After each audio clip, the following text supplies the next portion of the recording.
joining us at Massapequa High School, the site of what many think will be the game of the year in Long Island high school lacrosse. It's a classic rivalry, the Massapequa Chiefs taking on the Syosset Braves. Gavin Shaw, Ben Turchin here with you on the Varsity Media Sports Network. Massapequa comes into this one, Ben, the highest scoring team on the island at 16 goals per game. They've won their last 7 by an average of 12 goals per. Syosset, they are similarly hot. They are on a 10-game winning streak that is tied for the longest in school history. They're playing the best defense of any team in Nassau County, giving up just 5 goals per game. And they are absolutely rolling into this one against the favored Chiefs. How do you see that matchup going? Utterly dominant defense for Syosset against the Massapequa offense that boasts some of the best players in America. Yeah, I think it starts at the face-off. I think, in speaking with Coach John Calabria of Syosset and Tim Radomski of Massapequa, I think it starts and ends at the face-off, Gavin. I know we'll talk about all the athletes here today. But, you could talk about Massapequa's big-time player at the X position and how that'll affect today's game. And you mentioned it, all the talent on this Massapequa team. In fact, they have 2 of the best 10 players in America. Angelo Petrakis, the premier face-off man on Long Island, an All-American last year, considered a 5-star. He was dominant in their big win over Farmingdale, took 21 of 22 in the circle in a 14-3 win over Farmingdale. And then, of course, there's Kenny Brower, the defenseman, considered by many to be one of the top 2 players in America, the best defender in America. He's heading to Duke next season. He's coming off a torn ACL, so those guys obviously play a big role, and it's certainly a concern, if we want to go back to Petrakis, for John Calabria and the Syosset group. Against Cold Spring Harbor, they really didn't have a lot of success on face-off, and that's going to be a factor today against Petrakis, who's better than anyone Cold Spring Harbor features. And that's the problem because, Coach Calabria told us he'd be happy with 30% face-off wins, right? But the way Petrakis has been playing, and his percentage is close to 80, if not higher, I don't know that Syosset's going to get to 30% today, Gavin. Your guess is as good as mine. That's why they play the games on the field. I don't know if Syosset's going to get to that 30% number. But like Coach Calabria told us in this Cold Spring Harbor game, how many faceoffs did they win that game? They did not win a single one. They didn't win a single faceoff. 0. And they took Cold Spring Harbor to overtime and probably could have won that game. So do you have to have faceoff wins? Obviously, they're great to have. Can you play without them? You have to do other things. You have to turn the ball over. You have to play great defense. And that's what Syosset is up against today. So if they could do those things, they're going to be in the game. If they don't, I think we could have a little bit of a runaway with Massapequa. It's going to be on Ryan Lebson to contend with Petrakis. Lebson, a senior, he's won 66% of his face-offs this season. You talk to John Calabria, they say, look, Lebson's really good. This is just a special season for face-off men on Long Island. So many of the best in the country all concentrated in this one area. Now let's look at some of the stars for Syosset. A lot of offensive talent on their end as well. You look at Jack Monfort, committed to the defending national champions Yale Bulldogs. He has 36 points on the season. Joe Buetti, just a sophomore, 41 points. How do you see this offense matching up with Kenny Brower and company and all the talent Massapequa brings back on the defensive side of the field? Syosset's going to want to shoot. That's the name of the game here. They have to get shots on goal. It's going to be difficult because of Massapequa's great defense, led by the Duke commit. But that's really when they have the possession, Gavin. The possessions are so important for Syosset. We can't stress it enough. When they have those possessions, they have to shoot. If they miss, they have to get the rebound, and they have to put goals on when they have an opportunity. That's how they're going to be in this game. Syosset, typically a team that likes to play up tempo, really push the ball. They said in this one they might take their time a little bit more, knowing they really have to value any possession they get. It's Syosset, Massapequa, 2 of the best on Long Island in Class A, perhaps a championship preview. It's all coming up next on the Varsity Media Sports Network. Interested in sponsoring a live stream broadcast? Varsity Media streams offer tremendous visibility for your business. Contact us at 516-403-2050 for rates and packages.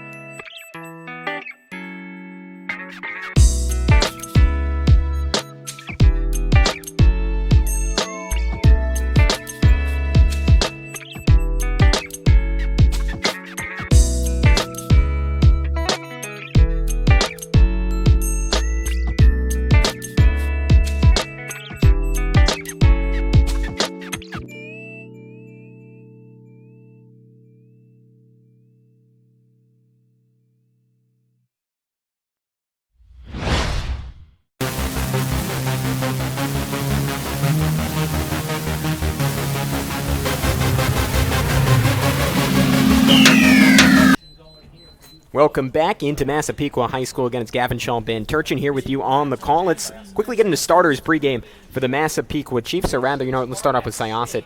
They have such a good group in their starting lineup. Joe Buetti, you see, offensively really dominant. He's been and one of the better sophomores on the island this season, and he's flanked by Andrew Ziovenko, A.J. Alexander, Jack Montfort, their senior leader, Tommy Dolciato. Christian Lyons has been excellent this season defensively. A lot of young guys, somewhat unheralded. They lost a lot of talent off of last year's team, but Jason Singer, Joseph Cawley, Nicholas Carcietta, Anthony Saluro in goal, and of course coached by John Calabria. Now let's take a quick look at Manhasset, the home team. Massapequa. Oh, yeah, of course, Massapequa. I can see how you can confuse the two. Close enough. Getting my M teams mixed up. Massapequa, and they have so much talent as well. Colin Gleason, Sam Lufty has had an excellent season for the Chiefs. Eamon Hall, really someone that they weren't sure what they were going to get for him, and he's stepped up and been excellent. Garrett Gibbons, monster statistical year. Logan Tucker, Thomas Greenblatt, Kenny Brower, obviously the All-American. Dan Callan, Jake McNally, and Nick Scusiarni in goal. He's been very solid for the Chiefs. So without further ado, let's get underway. The first opportunity to see the All-American Angelo Petrakis, considered the second best face-off man in America. And again, he's going up against Ryan Lebson, who will have his hands full in this one. Not easy to say that name. I'm going to let you go with that all day long, Gavin. That's all you. So as you would guess, it's an early win for Massapequa in the face-off circle. Physical defense from Syosset to win the ball back on a hard check, though the officials will say it'll stay with Massapequa. Yeah, turnover on Syosset right off the bat. That's not what they want after they get the big stop. And again, Massapequa, they're content to be patient. They expect to dominate possession throughout this one. This is a Massapequa team that started the year just 2-2 against an incredibly competitive non-conference schedule over their first 4 games. They took on Florida powerhouse St. Thomas Aquinas in addition to Garden City and Chaminade. The latter two provided their only 2 losses on the season. Since then, Ben, it's been nothing but dominance for Massapequa, winning 7 straight games, an average of 12 goals per game, and you see the offensive firepower right off the bat here. Yeah, but Syosset is playing great defense. They're coming out smoking. They're attacking everything, face guarding, and everything you need to do. So they're giving Massapequa a tough time here off the bat. Again, it's all about balance for this Massapequa group. Not really contingent on any one guy. You see the ball pinging around. Obviously, a lot of options. Number 14, Colin Gleason, their leading scorer on the season. 34 goals, 26 assists as well for him, so someone to watch out for in the early going. And Luke Sacco playing great defense right now, 44 for Syosset. I know it might be a little difficult to see the numbers. They're wearing these black uniforms with red numerals, so we'll try our best to share that with you. But right now, he's got Gibbons. He's guarding Gibbons, and he's played great defense here to start the game. Sacco, a guy they absolutely love, had really stepped up this year. Weren't really sure what role he was going to play. As you see the ambitious pass inside and an opening goal for Massapequa. Thomas Greenblatt finding some room and pivoting into an early lead for the home Chiefs. Well, just as we gave credit to Syosset defensively, on that time Greenblatt got in the middle, got a little bit past Nicholas Carcietta, found an opening spot. We'll see it here in a second. Off the pass. And a nice look by Gibbons, by the way. There you see he beats him on the left side for the goal. And that's kind of Gibbons' game. 41 points on 26 assists this season. Make that 42 on 27 after the goal. And for Massapequa, that's exactly the start they wanted to get off to, and it gives them an opportunity to build the lead here with Angelo Petrakis potentially winning another face-off, as he's wont to do. How about that? And there you go, Ryan Lebson. Syosset at 50% right now. Yeah, big win in the early going. And you keep in mind, Petrakis won the entire game against Farmingdale, so already a big-time win for Syosset. You mentioned in the pregame, Ben, the stated goal for John Calabria is to win 30% of the face-offs. That's a good start. Yeah, 50%. Petrakis is 82% face-off wins. On his way to Cornell, they're going to get a great one to team up with Chase Erlin in net. With those two players, with the way the game of lacrosse is played, I wouldn't be surprised if Cornell wins the national championship in the next 3 years. It's really an emphasis on Long Island in particular. So many good face-off men. As you see Jack Monfort, number 8 in black and red, make his initial run. Now on the ball is Christian Lyons, dodging, bounce shot, great save by Nick Scucciarni. How about that? It was a good attempt. The bounce pass came a little bit low, a little short of the net, and it was a good opportunity for a save there. But Syosset got what they wanted. Coach Calabria would be happy with that. So Nick Scucciarini, incredible save to get down, and a big-time missed opportunity for Syosset in the early going, given how limited possessions are going to be in this one. No, they win the ball back now. Yeah, but I think if you ask Coach Calabria if he was happy that, first of all, they win the face-off, number one, and number two, they get a shot on goal pretty quickly. And sometimes it takes a while to get your feet under you, get the nerves out. This is a big game. You know these teams are going to see each other somewhere along in the playoffs in Nassau County. I think those shots are going to fall for Syosset. How about this run from Jason Singer? No one stopping him. Open room, and it's saved again by Scucciarni. Singer, a prime opportunity. No one stopping the ball. And what about the hit that time? Defensively for Massapequa.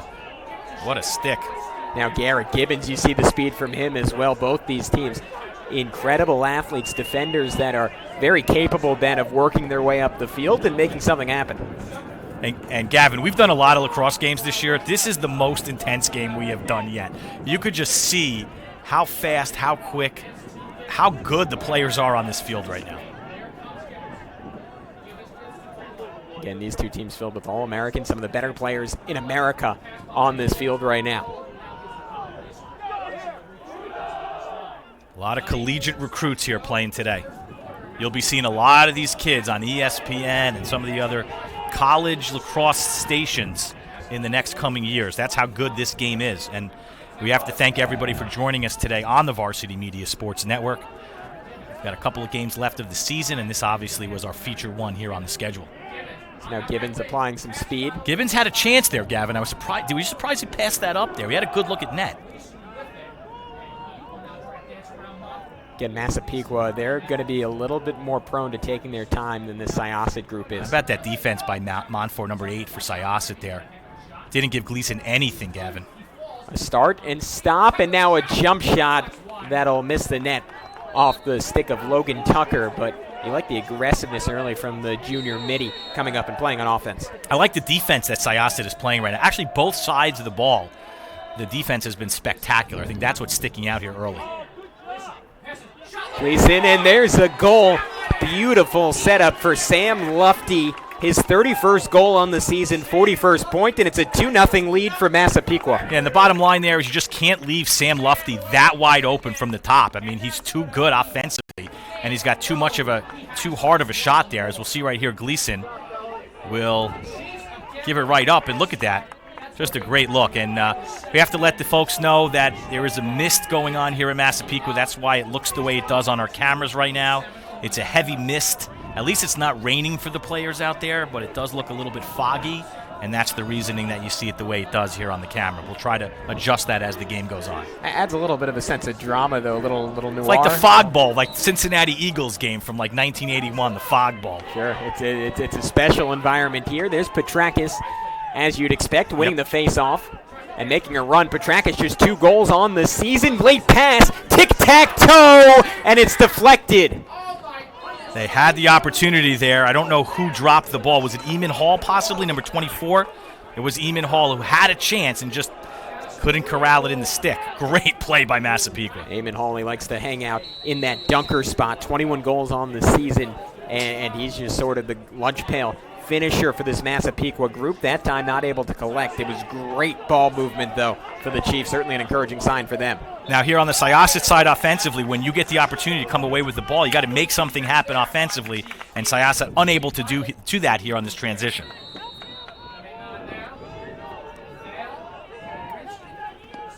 So Gavin, Massapequa once again, it seems like for most of the first quarter, the ball has been in their offensive zone and not Syosset's.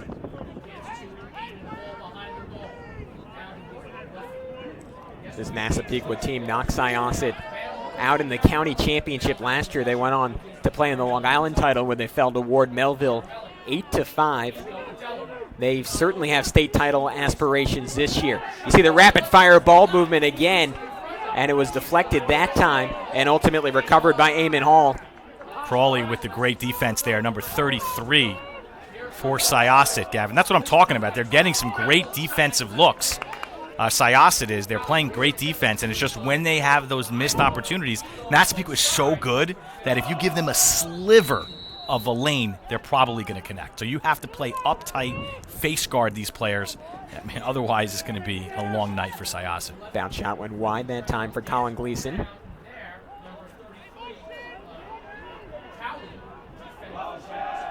Again, a lot of patience for this Massapequa group. Syosset does need the ball back here. They cannot allow Massapequa to go up 3-0 here in the first quarter.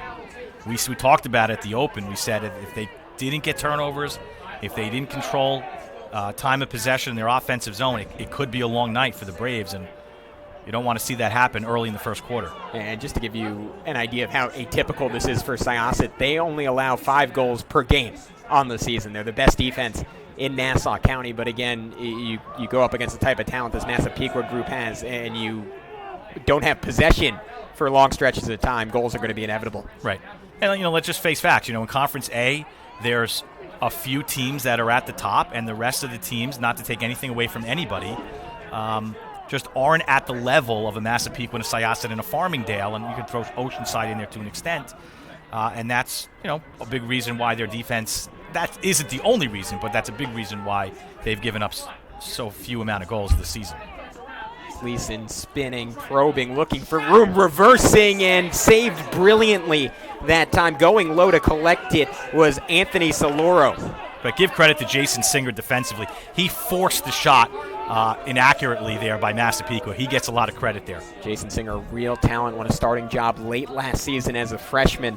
You saw him make the run up to offense a little earlier in this one. He is just a real talent. Right, Singer could have had a goal earlier in the first quarter, Gavin. And here we go, Syosset offensively now. They're looking for a goal here. Got to try to find Manford or maybe Alexander for a shot. Create something. We'll see what John Calabria comes up with here in this offensive set. Down 2 as the first quarter dies down. So here's the run for Syosset. That shot wide of goal from Jack Monfort. But Syosset gets the rebound, or at least they get the loose ball, so that's what they need. So they'll start up the attack once again. Andrew Giovinco, 29 points on the season for Giovinco, 11 goals, 18 assists, more of a passer than a scorer. Right, Syosset can't get isolated here. I like that they're passing it around. They can't play selfishly offensively, and what they're doing right now looks good. Extra pass, and that one finds the back of the net. Syosset on the board. Joe Buetti breaks the cold stretch to open this one, his 31st goal on the season, and the lead is cut in half. And that's what Syosset desperately needed. The extra pass, exactly the right call there. They weren't playing selfishly, and Syosset gets on the board and back in the game. And what do you see on this one with that ball movement? Well, it's about the extra pass, like you had said. So here, it's hard for us to see here with the miss coming around, but give credit to the assist man there from the X, and that extra pass was the difference there. Looked like Giovinco who made it, and Buetti has a little bit of a unique quality on this team. 28 players on the Syosset roster. Buetti, the only lefty for their group. And again, an excellent season for him, now up to 42 points. Lebson's 1-1, really battling here, and Lebson wins his second faceoff of the game, though coming up to check it away from him was A.J. Pilot, and Massapequa will run again. Double team on Gibbons. Extra pass, Eamon Hall in the dunker spot. That's what he's done all season, the beneficiary of his teammates, and he is such an excellent finisher around net, Ben. What happened there is Syosset came up on the double for Gibbons, and give Gibbons credit. You talked about it. He's an assist guy. He's going to find the open man. Here we go right here. We're going to get a good look at it right here. You have 2 Syosset guys. One guy comes up to Gibbons, the extra pass. You find a guy wide open, and the rest is history. That's too easy for Massapequa. For Eamon Hall, 22nd goal on the year. Timeout taken by Syosset. They trail by 2 on the Varsity Media Sports Network.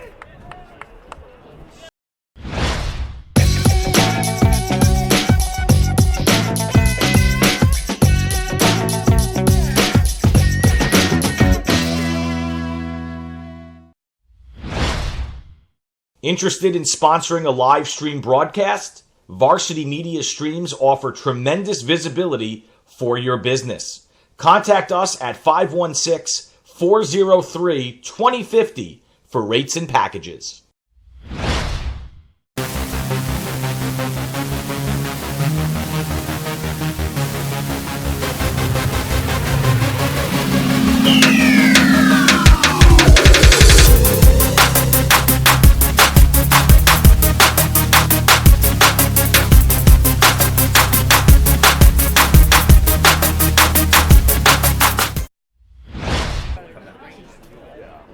A 3-1 lead for Massapequa off the gimme from Eamon Hall. Gavin Shaw, Ben Turchin here with you at Massapequa High School for what many are calling the Long Island game of the season, at least in the regular season. You'd expect these two to meet in the playoffs once again, but Ben, I don't think right now there are two teams on the island playing better lacrosse, at least in Nassau County, than these two. Yeah, I would say Nassau County Public Schools game of the year for sure. And these two teams will face off in the playoffs at some point.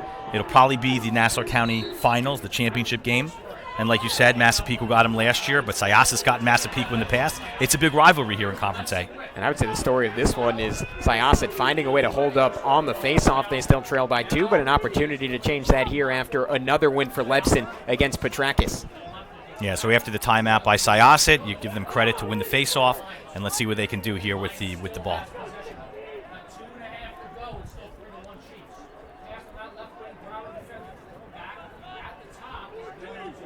Syosset, they typically play very up-tempo against Massapequa. They've slowed things down, worried about the number of possessions, wanting everyone to be quality. Look at the spin, dancing, and finally shooting before it was deflected away was Christian Lyons. Incredible he was even able to get that shot off, but just not enough room to make anything happen with it. Yeah, he went one-handed on the stick, but you don't want to see too much of that. You do want to give it up, and we have another timeout. So we'll take a break on the Varsity Media Sports Network. Massapequa wants to talk things over after winning back possession.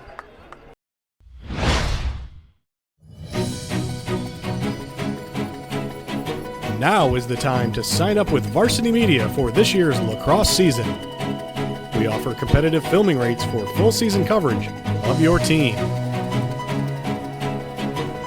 Varsity Media also offers action photography during the lacrosse season as well. To learn more about our services, visit varsitymedia.net or give us a call today.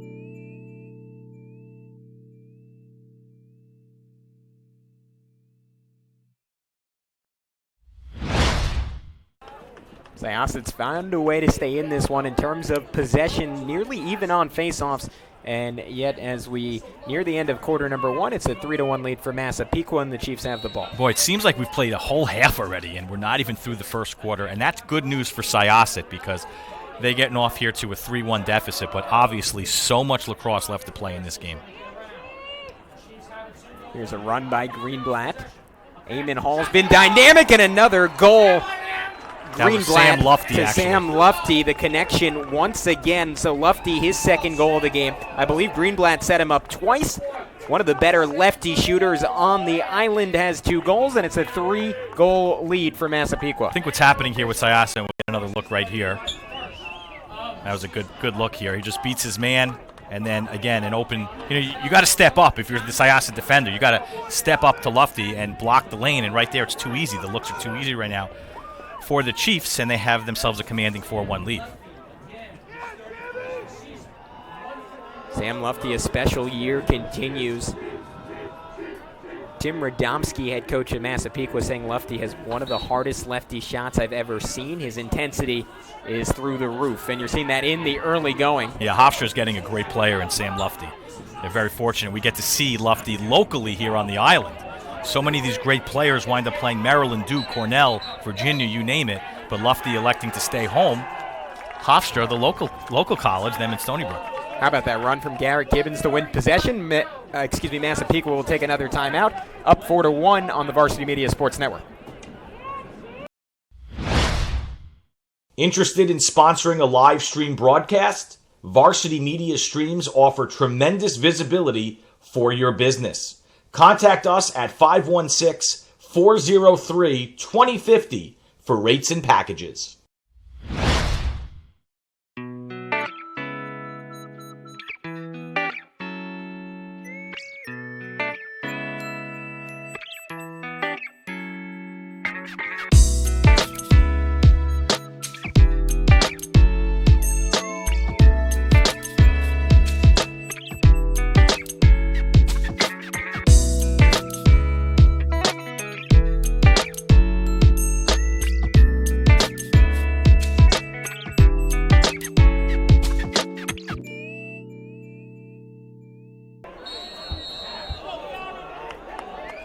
Been quite a first quarter, a lot of action.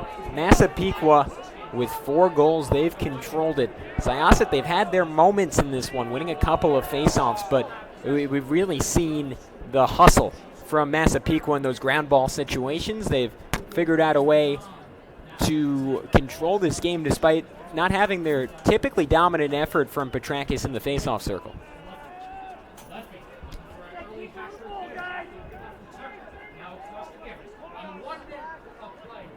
And this Massapequa offense has been absolutely dynamic of late. They've won their last 7 by an average of 12 goals per game.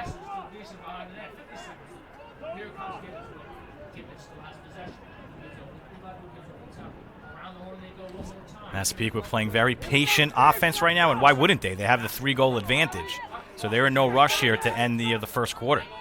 Seen a lot of dump-offs to Hall. Massapequa extremely patient, had an opportunity for a shot there, passing it up, and that time it goes wide. It was a dodge into a jump shot from Garrett Gibbons, who we've already seen pick up a couple assists in the early going of this one. Is there anything, Ben, you see Syosset can change defensively, or do they just have to kind of keep holding on against this possession-heavy Massapequa group? Well, they tried to double a couple of times on Gibbons. That didn't work, left some lanes open, and I think they just have to step up a little bit more because Massapequa can really shoot it from anywhere. I mean, you see on the football field, they can shoot it from the 20, 25-yard line. So you really have to step up and play your man a little bit further out than maybe Syosset expected to. There's a great steal. Tucker was probing, and that'll end the first quarter. A last-second steal by Jack Monfort, the senior midi, the do-everything man for Syosset, coming up big. So it'll be Syosset ball when we come back on the Varsity Media Sports Network. 4-1 Massapequa after a quarter.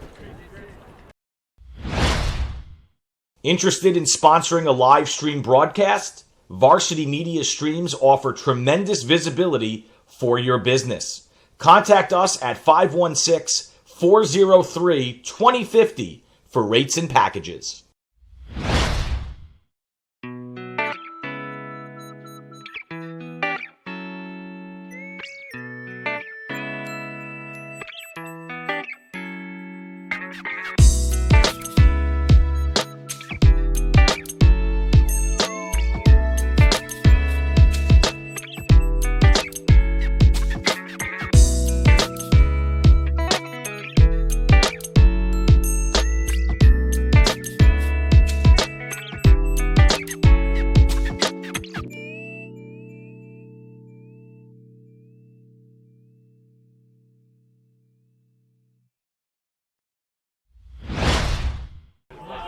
Second quarter about to get underway here at Massapequa High School. 4-1 lead for the Chiefs over the Braves after 1.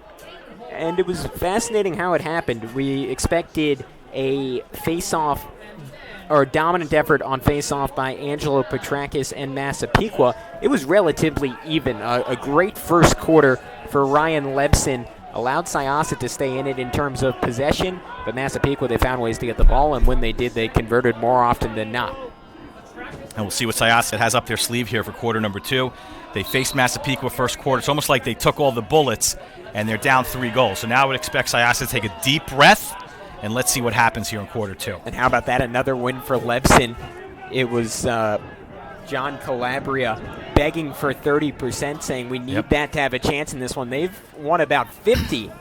And I know we're really harping on this, but again, still down 4-1 despite it, which in some ways has to be construed as quite the positive sign for Massapequa if you assume Petrakis starts playing up to his usual tack. Well, that's what I was about to say. I mean, Calabria's getting what he wanted, but Syosset's not getting what they want on the scoreboard, so that's a little bit disappointing on the Braves' end, but obviously still so much to play here, and Syosset with the offensive set, maybe he'll put one in net right now.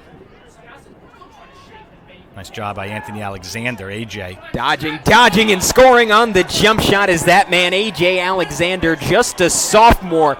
He is well beyond his years, and he cuts the Massapequa lead in half. Well, sometimes it takes somebody making an individual effort to get some momentum built, and I said in the first quarter, not to be too selfish, but on an ISO play like that right there with AJ, that was a great play to take it himself. You see all the room right there. All you have to do is beat one guy to the cage, and what a move, by the way, and he makes that step.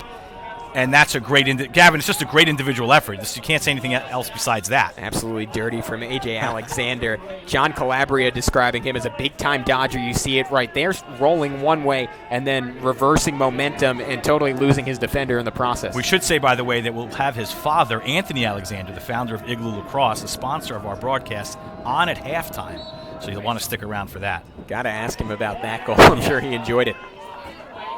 So now Petrakis coming back, winning a face-off. Syosset's got to get on defense now. Got to get your numbers back. How about that speed from Garrett Gibbons? Quick shot and a goal for Massapequa. And what a response for the Chiefs, coming right back and shutting down any sense of Syosset momentum. It's just a backbreaker, Gavin. I mean, what else can you say after the great play by Syosset and Alexander to come back? And I mentioned it, get your numbers back defensively, and you see they're backtracking there, and Gibbons knew that. Give him a lot of credit because he took advantage of the defense, and that's too easy there for Garrett Gibbons. You can't let that happen to number 7. What a run for Garrett Gibbons. Already 3 points for him. Picked up 2 assists in quarter number 1. Now a goal to add to it.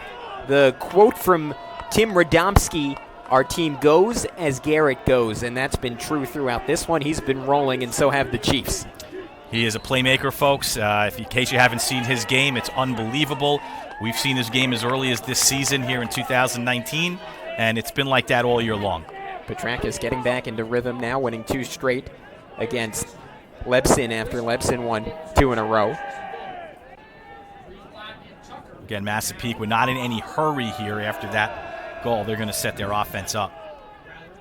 And Syosset, you almost question what adjustments they can make. John Calabria, it was a surprising amount of, I don't want to say honesty because all these coaches are honest, but I'm going to say transparency. He was saying, you know what, this year Massapequa, they have more talent than us, and you're starting to see that offensively with another goal.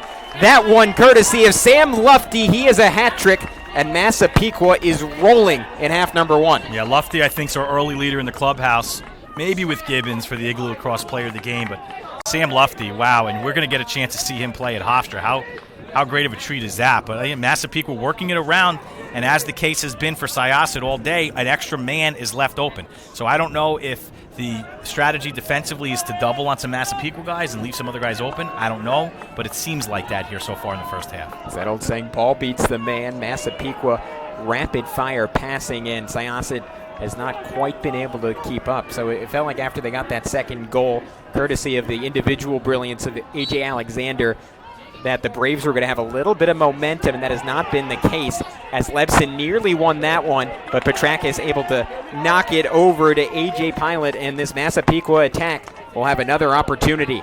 They're so dangerous, Kevin. It's like every time they have the ball, you always have to buckle your seatbelt because you don't know where the rockets are being fired from. Is it going to be Lufty? Is it going to be Gibbons? Is it going to be Gleason? And I don't think it should get underplayed that Massapequa has 2 of the top 10 rated players in America. Obviously, we've talked a lot about Petrakis, have not mentioned Kenny Brower all that much, number 29 on the defensive end, considered by many to be the best high school defender in the country, heading to Duke next year. And just statistically. As talented as Massapequa is, what are the odds? One high school, two of the top 10 players. It's not like basketball where these guys are traveling cross-country to play with each other. It just so happens that this little town in Long Island produced two of the best in all of America. Well, this is the hotbed of lacrosse, Long Island, and Massapequa, believe it or not, is one of the biggest public high schools in the state, Gavin. I don't know if you knew that or not, in Class A. And so, yeah, they've had a great program, as has Syosset, for many years. And look, there's a lot of kids on this field right now that are top 100 playing in this game. Really is incredible. Game after game after game, you just see ridiculous amounts of talent. As that shot from Lufty is corralled that time by Solaro, who's had his challenges in this one, but has come up with a couple of nice saves. Yeah, it's interesting to note that Coach Calabria said he would play two goalies unless one got really hot, Solaro getting the start, and I would expect to see the second goalie in the second half of this game, Gavin. I don't know if you agree with that, but I think, even just to get a spark, you might see the other goalie for Syosset.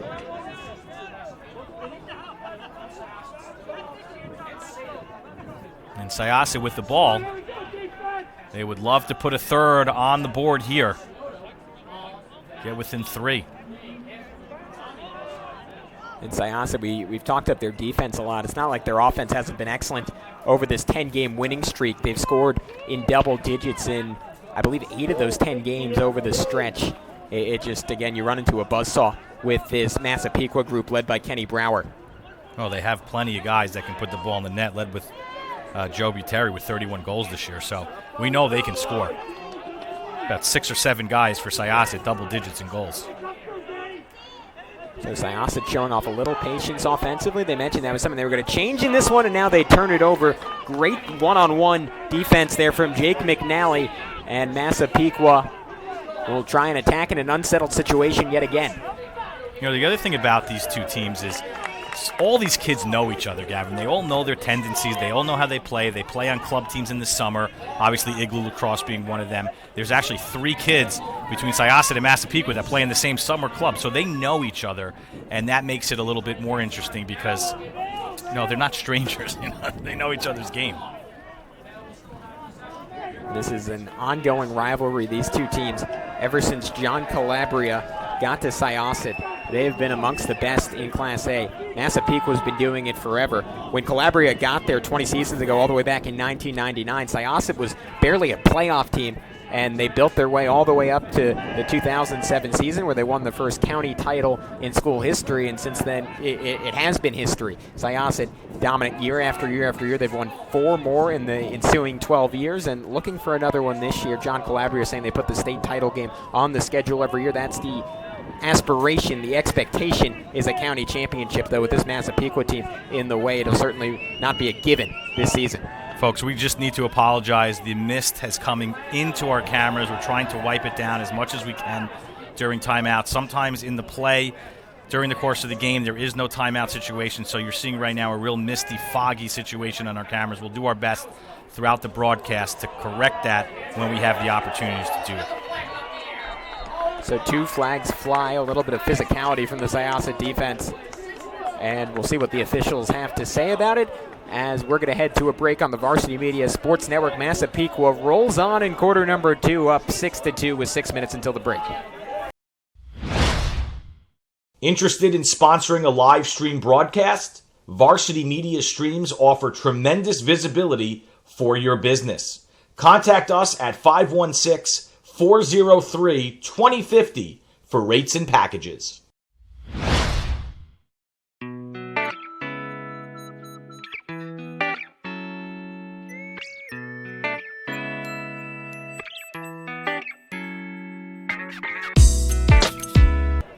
So back to action, Massapequa pinging the ball around as they have throughout half number 1. And the most powerful offense on Long Island looking to get back into rhythm. Again, it was 2 early losses to Garden City and Chaminade. Since then, Massapequa has been untouchable on Long Island. Wide open front of net that time was Sam Lufty. Would have had a prime opportunity at goal number 4. Missed it, but the recovery leads to an unsettled situation, and they'll attack it again with their ball movement and take full advantage. Another goal for Massapequa as they roll through this second quarter. Gleason with the goal, number 14, and that was like a helter-skelter play. You thought Lufty would have had it, but it missed his stick, and then Syosset came to double up by the sideline. Not sure that was the best idea defensively. And again, really with Syosset on the defensive side, it's just a matter of leaving guys open. They haven't been able to figure that out, but again, that could be to the credit of Massapequa because every single one of these kids can shoot. Don't you just sort of get the feel at points Massapequa has like one or two extra guys out there? It feels like when there's a loose ball and everyone's going after it, it swings back to center, and Massapequa, all of a sudden, they have 2-3 more white jerseys in there. And we should say on that play, they were man up. So obviously, yes, it seemed like it was because it was. Oh, that's why I said even more than one. It just feels like they have this massive advantage play after play after play. Syosset, big-time win by Lepson, who I would argue has been the MVP for Syosset so far. Real bright spot in this one. If you're a fan of this Braves team, you shiver to think how this game would be going if Lepson hadn't been playing nearly even with Petrakis so far. Yeah, that's a great point. He is keeping Syosset someone in this game, and you say, well, they're down 5 goals. But he really is. Could be worse. And Syosset a chance to make it a little bit better here. With under 5 minutes to go until the break, chance to run some offense, though this Massapequa defense in limited opportunity have proven up to the task that this Syosset attack presents. Syosset really needs a goal here. We're approaching the 4.5-minute mark here in the second quarter, down 7-2. They need to make something happen. And A.J. Alexander is one of the guys that can create for himself on this Syosset team, but they'll start up top again. John Calabria really loves this group, saying they're somewhat unique in the 20 years that he's had here. As you see the run there from Manford trying to set it up center. Ball continues to swing around, though that pass off the mark, and it'll be turned over to Massapequa. Calabria has noted that they just have more fun and genuinely enjoy the game in a way that's somewhat rare at this level with the Massapequas and the Syossets of the world, Ben. These kids put so much pressure on themselves to be elite, to get that scholarship offer. They lose a little bit of the inherent joy of the game. Not the case this year with the Syosset team. That's always a plus when kids like each other and they play for each other, and you know, they have a championship on their minds. Massapequa, similar mentality as you see Dan Callan, a nice run up from defense. Just the overall athleticism of this Massapequa team really stands out. You just get the feeling there's not a weak spot anywhere on this roster. No, that is for sure.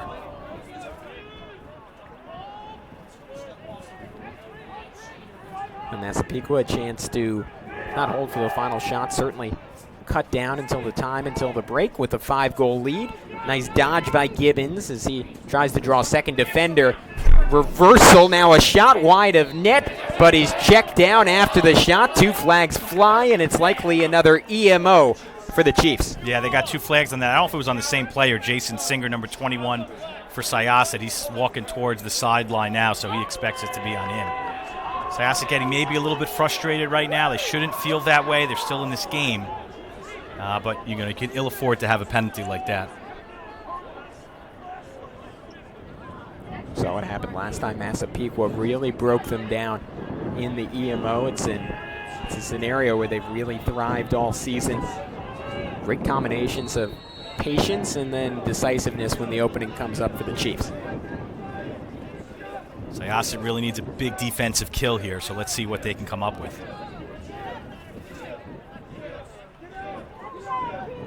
Ben, you mentioned a couple of times Syosset willing to double team, but they just have not been able to force those turnovers that, again, seemingly every other team they played this year have come with ease. Well, at least you try to back Massapequa up a little bit, force them to, when they do shoot, have a, well, that's a great play right there. And the turnover, that's big. Yeah, the pass off the stick of number 27, Brian Harinsky, into the game for the EMO. A little bit too tall for Sam Lufty there.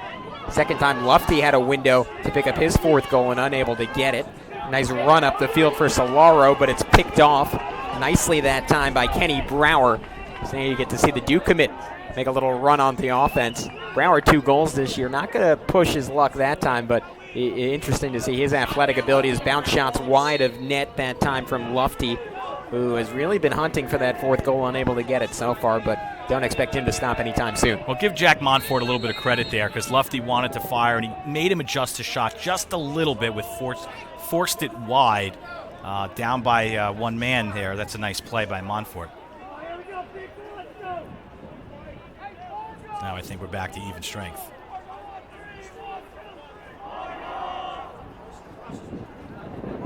I'll tell you, if Syosset can get away from this defensive zone, not giving up a goal. I spoke too soon. Beautiful setup for Lufty, who has his 4th goal of the game. And Syosset, for whatever reason, they keep forgetting about Sam Lufty. I was going to say, if they can hold Massapequa on that set, get the ball back, that would be a big win for Syosset. Unfortunately, a goal drops. We'll take another look at it right here. Not unfortunate if you're the Massapequa Chiefs right now. Things are rolling for the home team. But you're right. I mean, wide open again, and that's too easy for Sam Lufty. And that's sort of Syosset's default mentality defensively, to be aggressive, to double team, but Massapequa has just stayed calm and taken advantage of it nearly every single time. They are picking apart this Braves defense, and they are up by 6 with just under 2 minutes to go in the first half. Teams have come back from 6 goals before. We're still only in the first half, but you'd like to see, if you're John Calabria and the Syosset Braves, you'd like to see at least one more goal here in the first half and not give up another to the Chiefs going into the locker room at halftime. I think if you told John Calabria that Ryan Lebson would be winning nearly 50% of the faceoffs, he would have thought his Braves would be up. That is not the case. Massapequa 8, Syosset 2 as we head to break on the Varsity Media Sports Network. Interested in sponsoring a live stream broadcast? Varsity Media streams offer tremendous visibility for your business. Contact us at 516-403-2050 for rates and packages.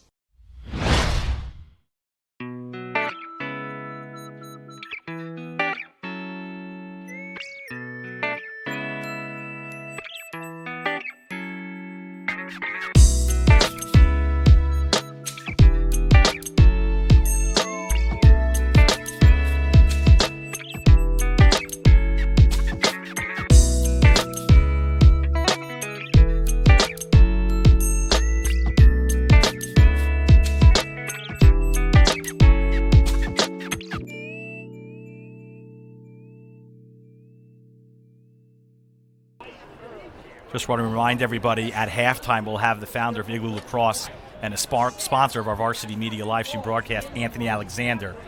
He's going to have a lot of insight, Gavin, as his son plays for Syosset. He's been watching, he has his eyes on the game, so he'll be able to give us some insight at halftime. Right, and maybe a little bit of a preview of our Igloo Lacrosse player of the game that we have at the end of every match. Sam Lufty, certainly a good presenting candidate, though still some time for that to be decided as Syosset looks to regain a little bit of momentum going into half, as we're now under 90 seconds until the break.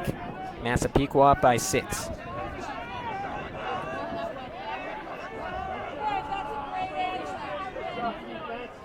Syosset taking their time.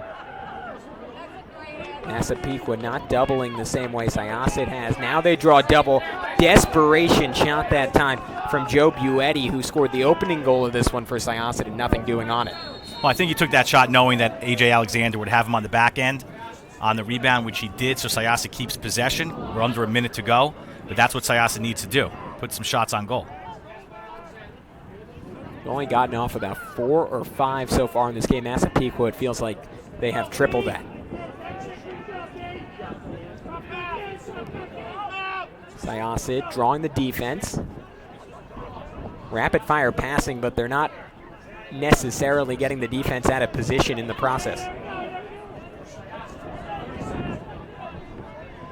So a firebolt straight off the stick of Giovinco, and Nick Squicciarni able to come up with it. Yeah, nice save by the goalie for Massapequa, and we'll see if the Chiefs can get one last shot here. They're certainly going to go for it. Garrett Gibbons. Timeout. Looks like Sonic the Hedgehog out there, just absolutely electric, so fast. And Syosset will have one last chance following the turnover. Offsides on Massapequa. We'll see what Syosset can do here. Very little time. Do they get the timeout call? So officials say they started a little bit too fast. 8 seconds now on the clock. Right. Coach Calabria wants 10 seconds on the clock, and you see the officials right now are signaling up here to the press box that they're going to put 10 seconds on the clock. Syosset could take every second they can get right here as they need to cross half court, midfield, I should say. Still in basketball mode. It has felt like a basketball game in terms of pace. So one last run for Syosset. You see sprinting up the field. Got to go faster than that. Montfort, Gotta 3, shoot. 2, 1 fires, not even close. And that's how the half will end. Massapequa absolutely dominant. They did not control the face-off the way we expected them to, and it didn't matter in the slightest. An 8-2 lead as we head into the break and a big-time interview next on Varsity Media Sports Network. Interested in sponsoring a live stream broadcast? Varsity Media streams offer tremendous visibility for your business. Contact us at 516-403-2050 for rates and packages.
Hey sports fans, why settle for watching games after they've been played? Varsity Media brings the action to you live. Contact us today to learn more about streaming your events live. 516-403-2050 or visit us online at varsitymedia.net. We highlight your life.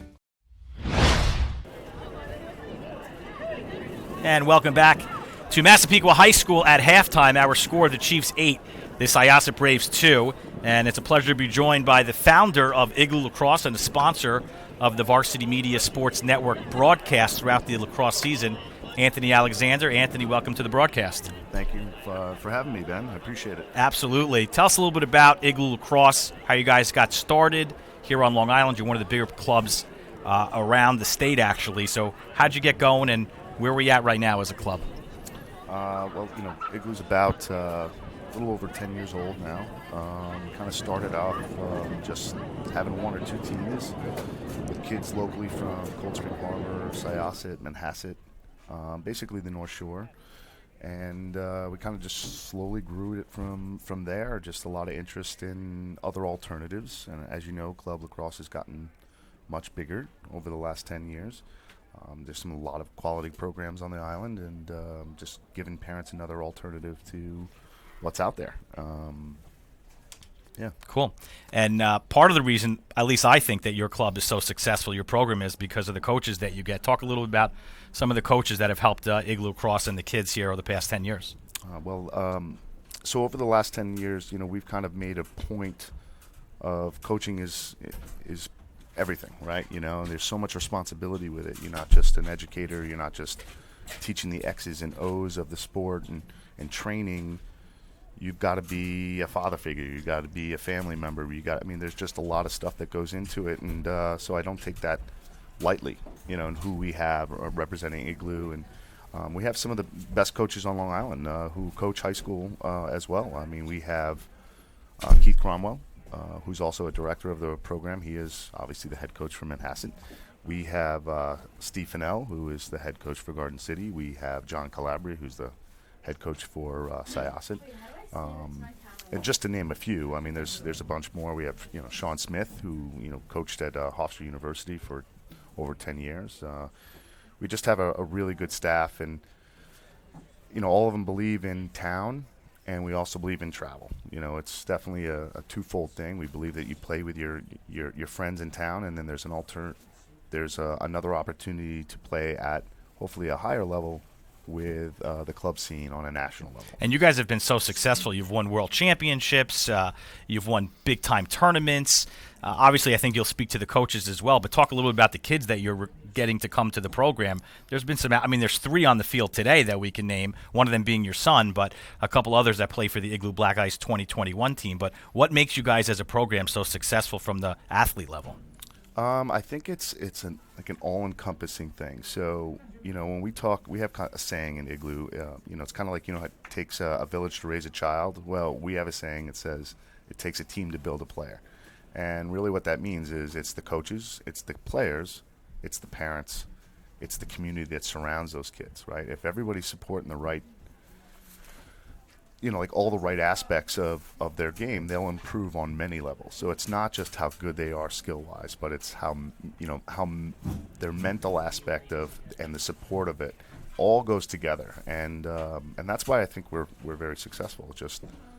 I think it's just a different type of environment than most clubs. Where can a parent or a family looking to maybe sign their kid up, where can they find you online? You can obviously iglooLax.com is our web address. You can always I answer all our phone calls. Okay. And emails, so you can always email me at anthony@iglooLax.com or call me. My number's on the website. On Instagram, we're Igloo Lacrosse. Twitter, same thing. Team Igloo, actually, on Twitter, I think. So, we can be found quite easily. Yep. All right, well, we appreciate a couple minutes. Before we let you go, and I think you're going to stick with us here for the second half, which will be a treat for us. I know Gavin will be looking forward to it. But kind of give us a halftime breakdown. Your son, AJ, had a goal for Syosset, but it's been only 2 on the board here for the Braves. What have you seen in the first half so far?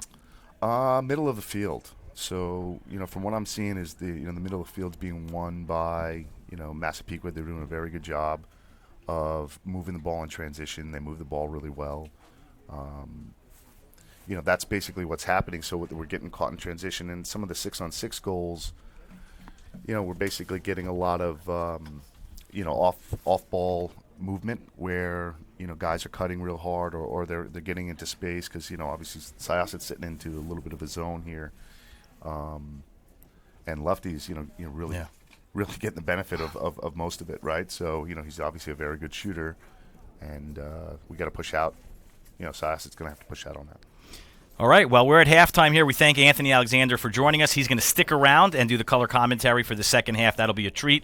You folks will definitely enjoy that. Let's take a quick look at our upcoming schedule. Not many games left here, as Friday we travel to North Shore for a girls' contest against Wantagh. That should be a very evenly matched game. We finish up the regular season next week on May 8th at Floral Park. Locust Valley and Floral Park boys. Locust Valley's been playing some great lacrosse. Floral Park will look for the upset in that game. Those games are 4:30 and 4:45 starts right here on the youtube.com/Varsity Media channel. Of course, we thank everybody for tuning in. We ask that you subscribe to our channel for updates as we expect to broadcast some playoff games here coming up in the next couple of weeks. So with that, we'll take a timeout here at half. When we come back, Gavin Shaw and Anthony Alexander, founder of Igloo Lacrosse, will have the second half call here from Massapequa with the Chiefs ahead of Syosset 8-2 on the Varsity Media Sports Network. Interested in sponsoring a live stream broadcast? Varsity Media streams offer tremendous visibility for your business. Contact us at 516-403-2050 for rates and packages.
Second half about to get underway here at Massapequa High School. Gavin Shaw and, hey, we switched out our color guy, Anthony Alexander, the founder of Igloo Lacrosse, here to join us for the second half. Anthony, it's a pleasure to have you with us, and I just wanted to get some insight for you. I know you're breaking down the game a little bit, but how do you see this one shifting in the second half, and what adjustments specifically does Syosset have to make to get back in this game? I think this zone's going to have to be a little bit more of a pressure zone. If you ask me, they're kind of sealing on this outside, giving Lefty a lot of opportunities to shoot. And he's obviously a very good shooter, so that's something that we're probably going to have to extend out for. And we are going to have to Syosset's going to have to win the middle of the field a little bit here. So ground balls. Ground balls win games. And the good news for Syosset in the first half was that they were extremely competitive in that face-off circle, but that shifting immediately in the second as Petrakis wins one, and we get to see the Massapequa offense again to open half number 2, an 8-2 lead for Massapequa after one half of play. Both of these teams, again, came into this game absolutely rolling. Syosset trying to set a school record. This would be their 11th straight win if they could complete the comeback. Massapequa going for their 8th win in a row. All 7 of their wins coming into this game have been by double digits. So both teams looking to continue positive trends. Massapequa a little closer than Syosset right now. What are we looking for here on this Syosset defense as they're trying to kind of play one-on-one maybe a little bit more? So they got to definitely step up on these picks a little bit because they're sitting in a 2-3-1 kind of pick game here on both wings, and they're just waiting to see if someone will make a mistake on the two-man game. So they just got to step up on the picks there, and if they can do that, they'll slow this down a little bit. Massapequa has been outstanding in terms of their patience on offense. Very few turnovers, which you would know better than I would, Anthony, but Syosset has really thrived on for most of this season. Coach Powers, very, very good coach. Obviously, he's got these guys locked down. Don't expect anything different from him and his players. So, the low turnovers is definitely something that he's, big on. And you see Nick Carcietti there. Great play to get the stick up and create a deflection. It'll stay with Massapequa, but you're seeing Syosset starting to compete on this defensive end. They were solid for a lot of the first half, but Massapequa just had the ball so often. It was a real challenge, as it would be for any team, against this Chiefs group. Yeah, it's real tough to play defense most of a half and still be effective, right? You can get tired. These two teams, again, matched up in the county championship last year. Both teams lost a whole lot of talent, a couple of All-Americans, a couple of guys that are starting for D1 schools, but it feels like this rivalry never really shifts. Every single year, just an incredible amount of talent on both sides. Yeah, both teams look forward to this game. It's something they look forward to, every year. They know it's going to be this year. Farmingdale, Massapequa, Ports. There's 4 or 5 teams that definitely. Tucker, ridiculous weave to set up Garrett Gibbons. Tucker dancing through the defense, a magic trick for Logan, and the beneficiary is Garrett Gibbons, who picks up his second goal. Also had 2 assists in the first half, but just a ridiculous play by Logan Tucker. How did he maintain control of that one? Definitely a nice shot by Garrett Gibbons here, going from loaded the midsection off hip. That's a great shot right there. See how he stays on his back foot right there, catching the ball so that the slide can't come to him so fast. That was a pleasure. So a 9-2 advantage for Massapequa. And Syosset, again, trying to win a school record 11 straight games, struggling so far in this one, but we've talked about it throughout the broadcast. And, Anthony, I'd love to hear your thoughts on this with your son AJ on the team. John Calabria has just talked about how special this group of players is for Syosset, saying in his 20 years at the school, he has not had a team like this in terms of their connectivity and how much they just genuinely enjoy the game. Yeah, coaches will tell you, college coaches, high school coaches, every year is different. You can even have the same team and it can be a different year, So chemistry, team chemistry, what they do on and off the field, you can't fake it.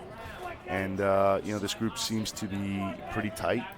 They're enjoying themselves. Obviously they probably want to be enjoying themselves a little bit more right now, but yeah, they generally like each other a lot, and it shows in the way they play. Christian Lyons trying to sprint into some space. Good idea to look middle, but Massapequa again stepping up defensively. That time coming up and taking the ball away on the check was Owen Vale. In and out of the crease, I think he just called. I think that's what he just called. So here's A.J. Alexander, familiar name for one of us in this booth. He had a nice goal in the first half as well. Yeah, and he also, I think Poetti scored the first goal, correct? Off that nice little cut. Giovinco's behind the cage right here, and he's got his defenseman hung. Let's see what happens here off these picks. And Anthony, I know whenever you have a son on a team, you always hear from coaches that it's sort of the hardest thing to strike the balance between coaching them and either being too hard or not hard enough on them. How was that? What was that experience like for you with AJ growing up and trying to kind of strike that balance? Always, if you want to do it right, unfortunately, you got to be harder on your son than everybody else. It's just the way it works. So he's kind of used to being yelled at and screamed at, and he takes it well. And Coach Calabria picks up right where I left off. So. He's in good hands. So, yeah, between the two of you guys, I can't imagine. And he certainly had an excellent season. 40 points, or 41, after that goal today. 22 goals as well. He's been really, really excellent. As has so much of the Syosset attack, though. Massapequa outstanding defensively, led by All-American Kenny Brower. They've held their own on this end today. Yeah, this is one of Syosset's better possessions, so that's going to pay dividends as well. As I speak. Yeah, the takeaway on the big-time check that time. Nice physicality. Steve Camarelli coming in off the bench and forcing the turnover. Intercepted, and that one should have been a goal. Not quite sure what happened there. Nothing in front of net, and Massapequa running right back with it in an unsettled situation. Syosset, that was their best opportunity of the day. It was a pretty decent ride by Jack Montfort, turning the defenseman back, creating an unsettled situation. AJ probably should have had that. Didn't even realize that was him. It's hard to tell with these jerseys. Again, we apologize for the mist on the cameras. It's been that kind of night, but certainly adds a little mystique to this game. Now you see another run from Greenblatt. Nice dodge. Now they're probing, looking for room. The ball movement has been on point this entire game. Dodge, and a big-time save by Anthony Soloro stepping up. That's Greco. Joey Greco coming in for the second half. The goalie switch happening on both sides with Greco in for Syosset and Joe Moran getting an opportunity for Massapequa. Massapequa, though, maintains control. A little late on those on that recovery. Good job here. A little bit, probably getting a little out of control there, Christian Lyons, but effective. So I think they're back in the zone right now. Yep, big 3-3 zone here. It's just total unselfishness from this Massapequa group. It's a big emphasis of Tim Radomski in this program that you don't care who gets the goal as long as it happens, and you can kind of see it just even looking at the statistics for Massapequa. Total balance for most of these guys between goals and assists, and it's a product of that culture. Yeah, they move the ball really, really well, and I think, they talked about team chemistry, and they obviously have a lot of team chemistry on that goal right there by, I think that's Lufty again, right? So, shocker. That's his fifth goal of the game, connecting on the pass from Thomas Greenblatt again. So Greenblatt, he has 2 or 3 assists. Lufty all the way up to 4 or 5 goals. It's been that kind of night for Massapequa, rolling over Syosset in what we thought, I think what many thought was going to be the game of the year in Class A. But the good news from the Syosset perspective is they're probably going to get another shot at this Massapequa team. And they were sort of due for a little bit of a letdown coming in with 10 straight wins, and they've just run into a buzzsaw in the form of the Chiefs. Yeah, Massapequa, I've been watching a lot of Nassau County A games, obviously, because my son's, for Syosset here. But, Massapequa's, clearly better than, a lot of the programs that are out there right now for this year. And I think, Syosset looks a little stunned, but, we'll see if they can put something together. But that was a really nice shot by Lufty. So Petrakis nearly winning it again, getting checked time and time again. That one deflected all the way close to the Massapequa net, and Petrakis showing off that instinct for the ball, able to run it down. He seems to find his ball, doesn't he? I mean, he just, even when he lost that faceoff, but he still won the ground ball war. So good ground ball.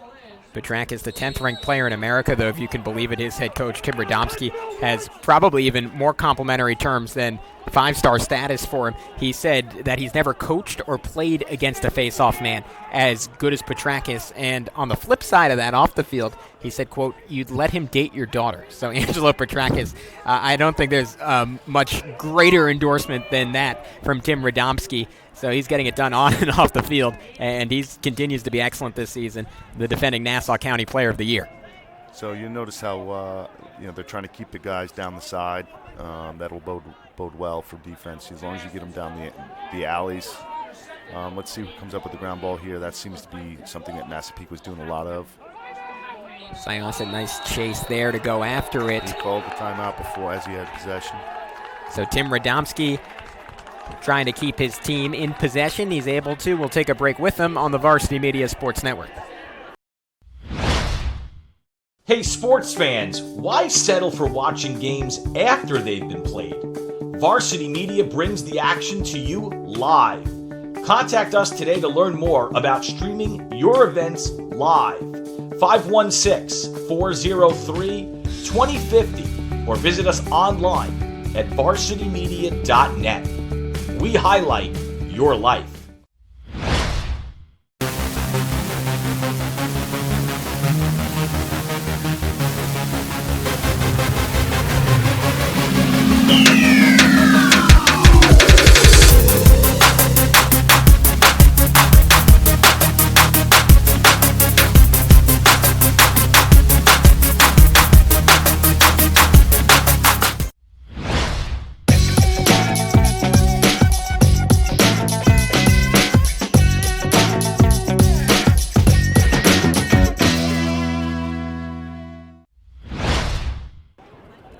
Back to action on the Varsity Media Sports Network. Gavin Shaw alongside the founder of Igloo Lacrosse, Anthony Alexander. A pleasure to have you with us, Anthony, for this second half. It's a 10-2 lead for Massapequa over Syosset. We expected the Braves to adjust, maybe regain some momentum in this second half, and they've had their moments in terms of stringing together possession and certainly defensively, but it has not been enough against this Massapequa Chiefs team.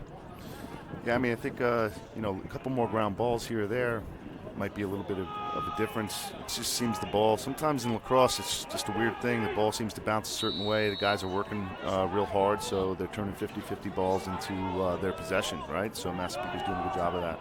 And at this point, if you're John Calabria, you're just sort of searching for adjustments that could be made in a theoretical playoff game because, as usual, the regular season is just sort of the rehearsal for these two groups. They expect to compete for a county championship season after season. Yeah, I mean, this game, you could say this about, Garden City, Manhasset. You could say about Massapequa, Syosset. You could say it about a lot of groups that have a big rivalry like this that know that, the chances are they're going to see each other again. They're not going to show too much. I think Massapequa's been in one offense almost the entire game. I've had a lot of success with it, so why are they going to change, But I got to imagine if they do see him again, they'll switch it up, and I'm sure Syosset will do the same, right? They'll make some adjustments. Bounce shot skims right in front of the face of Joey Greco off the stick of Garrett Gibbons, who the Maryland commit looking to get a little bit aggressive, though Massapequa maintains possession. That's a very low-angle shot, but, he's a very talented kid, so obviously he wants to test him. And test him again. Gibbons, another one. This one hits off the crossbar. Top left corner, Garrett Gibbons. He puts a lot of speed on that shot. A three-sport athlete. He's actually all-county in 3 different sports. Probably the best athlete in Massapequa's high school, which is saying something given how many students go there and then the type of talent, not just on this lacrosse team, but for all their athletic programs. Yeah, I'm super impressed with his motor. I mean, he doesn't seem to stop, at all. He just continues to run. He's got a great release, too. As when he gets the ball on the stick, it doesn't take him too much time to get in and out, which, obviously will bode well at the next level. But the motor and the effort level is, through the roof. So that's going to do him justice when he gets to college as well. You just look at some of the commitments. You have really most of the top programs in college lacrosse represented in this game. We mentioned Gibbons going to Maryland, Petrakis heading to Cornell, Kenny Brower going to Duke on the other side. You Jack Monfort going to Yale, right? Yeah, and Jack, I don't know if you could tell, but Jack is playing long pole on man down right now. He is, a Swiss Army knife. He has a lot of stuff that he can do. And there he is, like blocking up, checking right there. Look, great play. Should be interference right there, but. Great hustle by Monfort, though, to nearly get that. Gibbons setting up another shot. It's just target practice right now on poor Joey Greco. Though that one again wide of net. And Massapequa with 2 minutes to go in the quarter will regroup, try and get off another one. What have you made of this goalie battle between Anthony Solaro and Joey Greco? Do you get the feeling that John Calabria is trying to figure out who the guy to go with is for the playoffs, or he just genuinely believes these two are that dead even that he wants to play both of them a half a game? It's funny, I think if one is playing better than the other, I'm sure the coach Calabria would lead him in, but he's been pretty consistent with, sharing halves. They're both very talented goalies. Joey's obviously a little younger, a little less experienced, but, he's a good ball stopper, and so is Anthony. And they both have pretty good outlets, so it's a dead heat.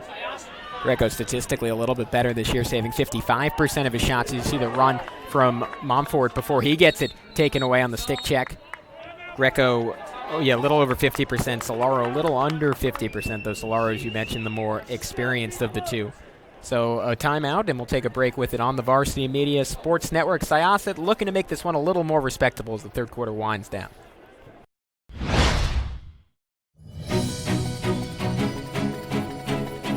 Now is the time to sign up with Varsity Media for this year's lacrosse season. We offer competitive filming rates for full season coverage of your team. Varsity Media also offers action photography during the lacrosse season as well. To learn more about our services, visit varsitymedia.net or give us a call today. Hey sports fans, why settle for watching games after they've been played? Varsity Media brings the action to you live.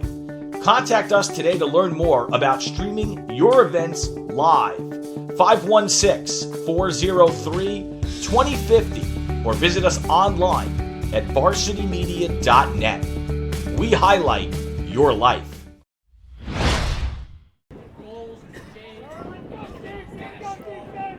Back to action on the Varsity Media Sports Network. It's been the Sam Lufty show for Massapequa. 5 of their 10 goals. He has been dominant, though it's been a product of the entire offensive group for the Chiefs, who had the Syosset defense running all over the place. Again, it's Gavin Shaw and Anthony Alexander, the founder of the Igloo Lacrosse program. Anthony, you actually have something in common with Sam. You played at Hofstra, where Sam is heading next season. I did. I played for John Danowski and Seth Tierney, and it's actually the assistant coach J.P. Brazel. He always, he helps train sometimes at Igloo, and he was younger than me and watched. He came in right after I graduated, so yeah, it's I've been lucky to been coached by some great individuals and play with some great coaches that are out there. Joey Amplo from Marquette, Kevin Warren from Georgetown. I mean, it seems like Hofstra breeded a lot of good coaches, and I can even say that about, guys like Brian Spallina, who runs Team 91, Blake Miller, all these guys that, played at Hofstra, they're now really good coaches, right? So. And you mentioned John Danowski, obviously now the coach at Duke. He's going to have Kenny Brower in his program next season. Duke and Marquette actually coming back to the island to play in the Battle of Bethpage this season, so those guys certainly not forgetting their roots. What was it like working with John Danowski, obviously one of the best in the business? John does a great job of managing kids well, young adults. He just does a great job of it. I mean, very respectful man, does everything the right way. As we watch Syosset attack back here. Let's see if they can move the ball here quickly. It's Giovinco behind the cage. So Giovinco hunting for Brower. Yeah. Brower gets in a nice V hold there. That should be kind of a loose ball push there. But wow, aggressive checking on both sides, bodies flying. And you see a player down for Syosset, getting up now, jogging back on defense was, I believe, Giovinco. Quite understand that call. So, excuse me, that was Daniel Garone, actually, who took the hit. Syosset, another live ball turnover, though the quarter will end on that. So Syosset an opportunity, but the physicality for Massapequa winning out around net. They're up 10-2. Syosset fails to notch another goal before we finish the third quarter. I just want to say thanks to Varsity Media, Gavin, and Ben here for letting me on the show. I just appreciate the time. Thank you. Yeah, and of course, Anthony, we loved having you. So that wraps up the third quarter. When we come back, we'll be back with Ben Turchin, Anthony Alexander, again, the founder of Igloo Lacrosse. 10-2 lead for Massapequa as we head on to the fourth on the Varsity Media Sports Network.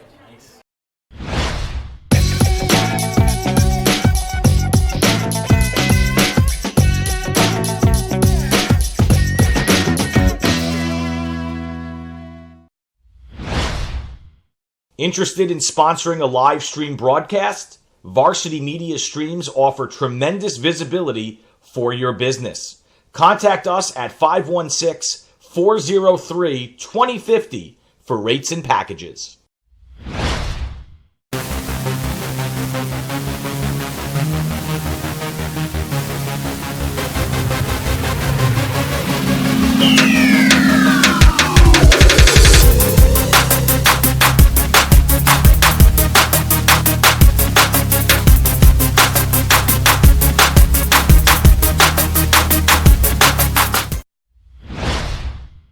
Hey sports fans, why settle for watching games after they've been played? Varsity Media brings the action to you live. Contact us today to learn more about streaming your events live. 516-403-2050 or visit us online at varsitymedia.net. 10-2 lead for Massapequa as we open the fourth. We just had on Anthony Alexander, the founder of the Igloo Lacrosse player, and a quick score, rapid fire for Massapequa 2 seconds into the fourth quarter. Just ridiculous. The dominance continues for the Chiefs. Everything is working for Massapequa. They are motivated in this game, Gavin. They came out firing on all cylinders, and they're proving right now that they are the better team, at least at this stage of the season. It's late in the season. You see the face-off win, the quick pass. Gleason puts it in.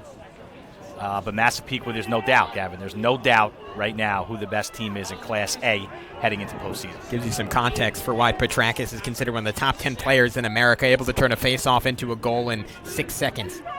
That one was, I got to be honest, I didn't even see that live. That was too quick for the eye, and it gives you an idea of what makes Angelo Petrakis. And in addition, Thomas Greenblatt. Special talents. For those that like to look ahead or like to forecast the postseason, obviously the winner of this game was going to be the 1 seed going into Conference A playoffs in Nassau. That's going to be Massapequa. There's no doubt about that. And what that means is you'll see a really, really good semifinal matchup, I would think, between Syosset and Farmingdale. I know Syosset beat Farmingdale earlier in the year. Farmingdale will look to get back on track in that game, but Syosset-Farmingdale should be your semifinal matchup, Gavin. It's certainly going to be an interesting one, and Farmingdale has to be thankful that, at least for a round, they're not going to have to see this Massapequa team again, who so thoroughly dominated them behind that incredible game from Petrakis. Last time out, it was a 14-3 win over the Dalers. 21 of 22 on faceoffs was Angelo Petrakis, and we keep mentioning it, but I mean, to me, it's just so far and away the biggest story of the game. Petrakis not necessarily dominating, at least while this game was still close on the faceoff in the way you'd expect, and despite it, his Chiefs have dominated this game. Well, face-off is a very big part of the game, but it's not the only part of the game of lacrosse. And when I don't know what their shooting percentage is on net in terms of an offense, but they put 11 goals up against a very good defensive Syosset team. So you don't always need to win the face-offs. If you can have the percentage of offensive goals that Massapequa has had today, that works too, obviously. Rapid fire ball movement now for Syosset as the flag flies. It looks like they'll have an extra man opportunity after the shot. Bouncer goes in for Jack Monfort. I feel kind of bad. Anthony doesn't even get a chance to celebrate. They didn't pick up a goal in that third quarter. That changes quickly in the fourth Syosset on the board in the second half. Well, he'll take that, I'm sure. And, of course, we thank Anthony Alexander, the founder of Igloo Lacrosse, for joining us on the broadcast and giving us some third-quarter analysis. So very nice of Anthony to do that here on the Varsity Media Sports Network. But I'm sure he'll take the goal outside of doing the broadcast because he obviously has a vested interest in the Syosset team. His son AJ plays here for Syosset, only a sophomore, and he has a goal on the board. So 11-3, Gavin, 10:30-ish to play in the game. You've seen some crazier things happen, but really things are still in Massapequa control. Absolutely, and if they can continue to control the face-off, you figure they're going to be able to wind down this fourth quarter. Again, this is a Massapequa team. It almost would inspire frustration from the other teams on the island as they work it right inside, and a layup is missed that time by Eamon Hall. But this Massapequa team lost a lot off of last year's group. All-American Matt Wygan ended up at UMass. Timmy Lay is now a starter at BU. Griff Hawthorne went to one of the better programs in the country in Notre Dame that just seems to love Long Island recruits. They all do. Yeah, that's true. I guess it's not unique for They Notre all do. Dame, but it really is something that you lose a couple of All-Americans, a couple of guys who are starting on the highest level now, and you come back and you're this good. Well, we've talked about it in the broadcast and during the season. This is the hotbed of lacrosse. Some people will tell you Baltimore, Maryland area, but we firmly believe that Long Island is the hotbed, the number one area for recruiting at the next level. Kids are playing all year long, not just summer. They're playing in the fall. I mean, this is you vested an interest in this sport, and it takes a lot of time, right? And it pays off at the end. Scholarships to big-time colleges and great educations. Absolutely, and again, we've talked about it in regards to the Syosset team, but you'd figure the same thing is true for Massapequa, the ability of these kids to have that level of pressure and just the sheer amount of time and energy it takes to turn yourself into one of the top couple hundred players in the nation, and yet simultaneously still love the game, still get to enjoy high school. It's the balance that's extraordinarily tough to strike, but so many kids on the island do it day in and day out. Well, I also think that these kids look up to some of the older kids. They've seen the older kids do it, have success with it. They've seen what they're able to accomplish, getting an athletic scholarship and getting it. And some of these kids are going to go play Ivy League. Not that Duke or Virginia aren't great schools, because they are, but Cornell, UPenn, Dartmouth, those schools, you're getting an Ivy League education. I'm sure I left a few out. Brown, I left a couple of those out as well. And I think they see that and they say, hey, I'm going to get a great education, I'm going to get an athletic scholarship, and they want to do the same thing, right? Angelo Petrakis, I think a good example of that in terms of a mentor. It was something that Tim Radomski mentioned a couple of times. I mean, what a great kid Petrakis is, but also just his willingness to sort of take the younger group of face-off talent on this Massapequa team and really mold them. So when he's gone, you got to figure that tradition of dominance is going to continue for Massapequa as the officials sort out multiple flags here now, informing Tim Radomski of what the call is. And it looks like it's going to end up being an extra man opportunity for Massapequa. Just what Syosset doesn't need is to be down a man playing defense here, as time is no longer their friend in this game. 8.5 to go in the contest. But, if you're Syosset here, and even if you drop this game, you got to like where you are for the season, playing great. You just let this one, you forget about this one, you go play on the next couple of games to end the regular season, then you get ready for Nassau County sectional playoff, and at some point you keep a chip on your shoulder, Gavin, as we'll take a timeout here in a second, knowing that you'll see Massapequa at the end. So Massapequa calls for time. They lead it 11-3 over Syosset on the Varsity Media Sports Network with 8:28 to go.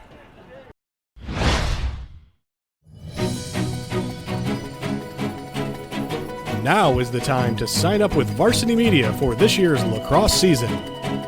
We offer competitive filming rates for full season coverage of your team. Varsity Media also offers action photography during the lacrosse season as well. To learn more about our services, visit varsitymedia.net or give us a call today. Hey sports fans, why settle for watching games after they've been played? Varsity Media brings the action to you live. Contact us today to learn more about streaming your events live. 516-403-2050 or visit us online at varsitymedia.net. We highlight your life. So 11-3 is the Massapequa advantage. 8:28 to go in the fourth quarter. Gavin Shaw back with Ben Turchin. And before we return to the action, let's take a look at our upcoming schedule on the Varsity Media Sports Network. Only 2 games left on the season, and you're not going to want to miss any of them this Friday. We go back to the girls' side where Wantagh travels on to North Shore. Excited to see our dear friend here at Varsity Media Sports Network, Meg McCormick again, the head coach for North Shore. And then one more boys game, Floral Park and Locust Valley to finish off the season. And then maybe we'll have a playoff game for everyone. Yeah, I think we'll get a quarterfinal game. We don't know what game that's going to be, but we've seen some really good teams throughout the course of the season. So I don't know, Gavin, do we wind up seeing a Hewlett, a Bethpage, a Cold Spring Harbor, maybe one of these 2 teams in quarterfinal play as Lufty puts another one in. Goal number 6 for Sam Lufty, the Hofstra commit. I don't think it's any secret right now who our Igloo Lacrosse player of the game is going to be.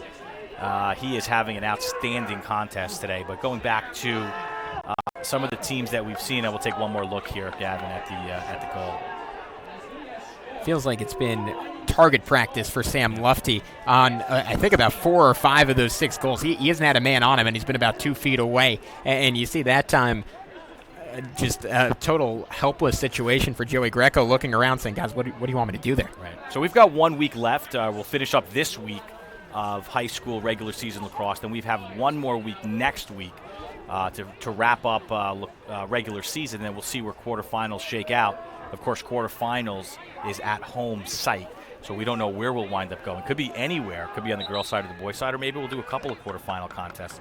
That's why we ask everybody to subscribe to the channel right here at youtube.com/varsitymedia. Hit the red button, hit the subscribe, and hit the little red bell on the top right for updates, and you will be alerted to when our next upcoming broadcast will be, especially the playoffs. Although we'll try to get that out as soon as we know.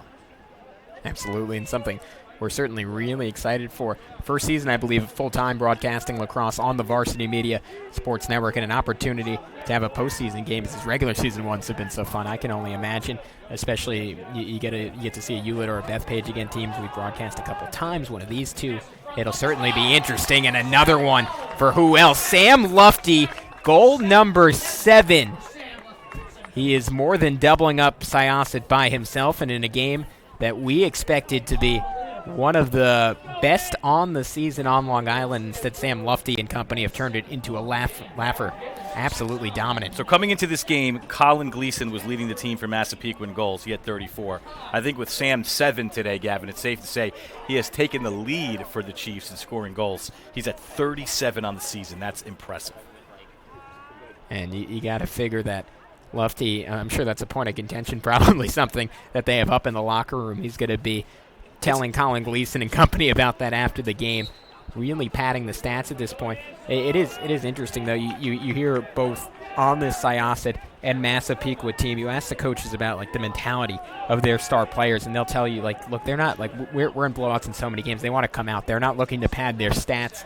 Obviously, Massapequa, just an immense amount of respect for Syosset. They're not going to even give them an opening to think about coming back in this one. But these players are so focused on getting better. And if they feel like they have a significant advantage in terms of their level of talent, they don't even necessarily want to be on the field, and they certainly don't want to be just inflating their stats. It's all about improvement.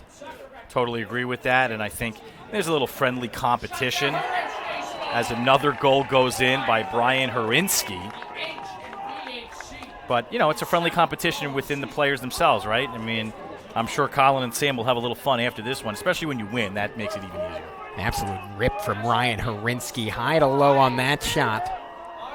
And he gets in on the action. His first goal of the game, and you're starting to see the depth of this Massapequa group, who you just look at their schedule. There are no 2 hotter teams on Long Island than Syosset and Massapequa, but obviously one of them a little hotter than the other, Massapequa. Let's just look through it. They start off the season win over Cary, 1-goal loss to Garden City, dominate Floridian powerhouse St. Thomas Aquinas, fall by 5 to Chaminade, and since then it has been utter dominance for this group. 18-6 over Port Washington, 16-5 at Baldwin, 16-4 Oceanside, 17-6 against Smithtown East, 22-2 against Hicksville, and then they knock off Fairfield Prep and Farmingdale by a combined score of 30-10. We thought Syosset was maybe going to slow down that run a little bit, but it has not happened. Another charge at goal, tic-tac-toe passing, trying to get it to Lufty, and Syosset finally stepping up defensively and saying, we're going to have to slow this down.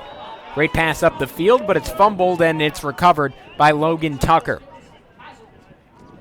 Massapequa a chance to restart the attack again, up by 11 with 6:21 to go.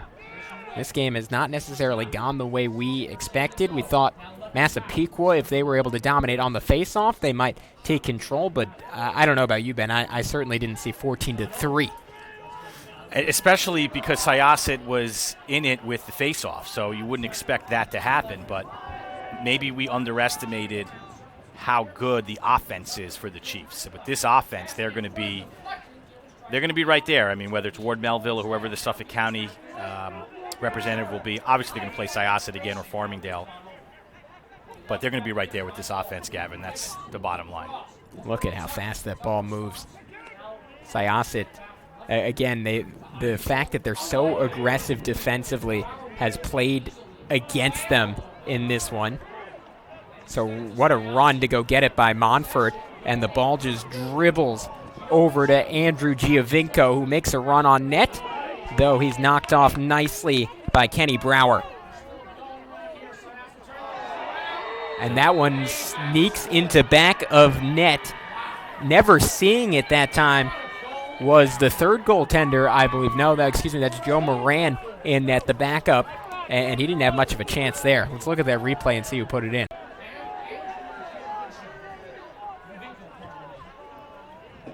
That's a great look. Yeah, it was Giovinco getting his second goal. Oh, behind the back. Wow, couldn't even tell initially. No look over the right shoulder. Low to high for Giovinco, a beaut. Could hardly see it, but an elite goal for Syosset. Gavin, we have to give a lot of credit to our camera guys upstairs. They have been battling the mist all night long. Great shots there, getting our camera clear for that. So Matt and Steve up there braving the elements. Unbelievable job up there, boys. Great job, and way to show us that behind-the-back pass. They've been excellent. They certainly ahead of us. I couldn't even tell that was Giovinco, but what a brilliant shot by him, finding a way to put that one in, on par with some of the better goals we've seen this season on the Varsity Media Sports Network. Got to expect that's going to be in the top plays of the week. That's going to be on our social media accounts, folks, so you're going to want to stay tuned for that. And Gavin, before we get back to the action here, although we might see another goal, we have a save. We have an unbelievable score upset to tell you about. North Shore Boys Lacrosse on the road tonight, beating Cold Spring Harbor 4-2. Folks, that's a huge upset.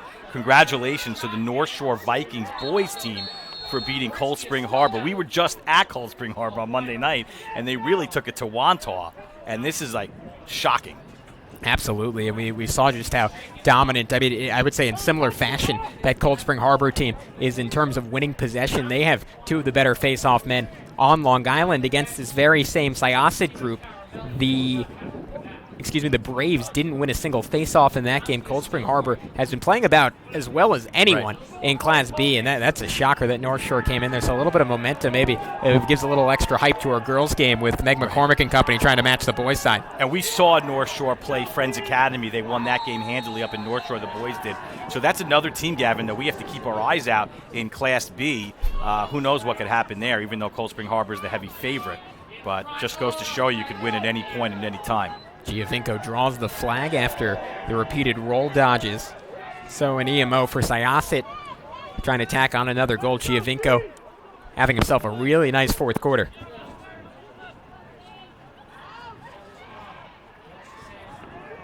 How about that? All the way in front of net. Did that go in? And one. How about that? A bull rush to the net.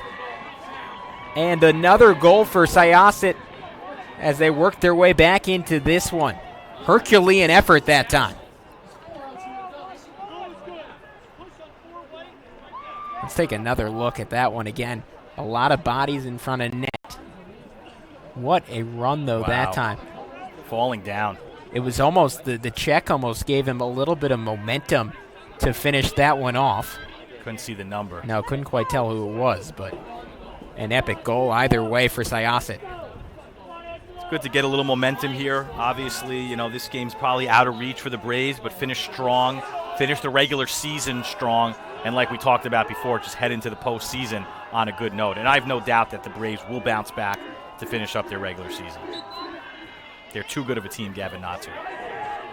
Face-off won by Petrakis. And again, Syosset, it's not, you'd call this a crisis except for the fact that they've been playing as well as anyone on Long Island. Right. If they had won tonight, it would have been the longest winning streak in school history. It's hard to tell based on how well this game has been going. Now the flags fly. The stick hit the hand that time. Extra pass, shot fired and wide from Gleason. Connecting with Gibbons there. Gleason was hit in the hand on that initial run. And Syosset, again, we mentioned it a few times with that frustration boiling over. It's tough when you're playing so well and then you just run into a brick wall in this Massapequa team.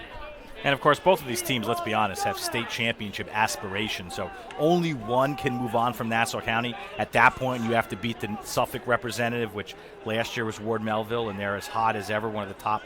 I think Newsday has them as a top 5 team right now on Long Island, maybe even higher. So you've got to get through them. And then, you got the rest of the state to contend with. Obviously, the championships for the state are up at St. John Fisher in Rochester, New York, not late, but around 7, 8, or 9 of June. And that's the name of the game. That's the end game, Gavin. That's where these teams want to get to. Yeah, that's going to be absolutely thrilling. And you feel like year after year it ends up being a team from Long Island with a chance to play for that state title.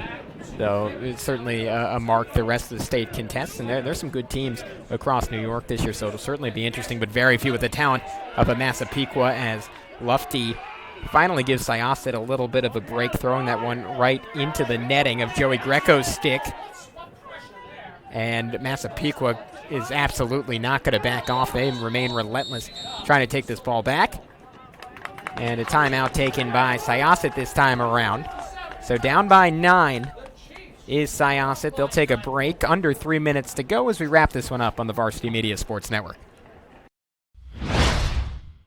Interested in sponsoring a live stream broadcast? Varsity Media streams offer tremendous visibility for your business.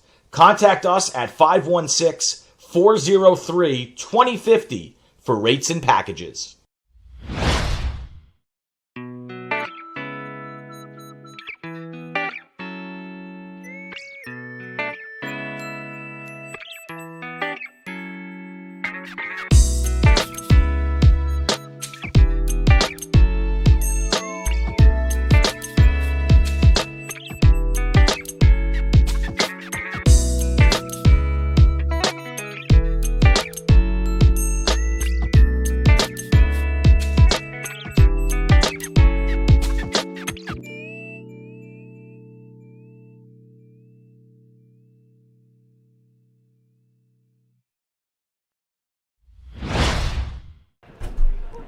So just under 3 minutes to go, Massapequa rolling into a victory.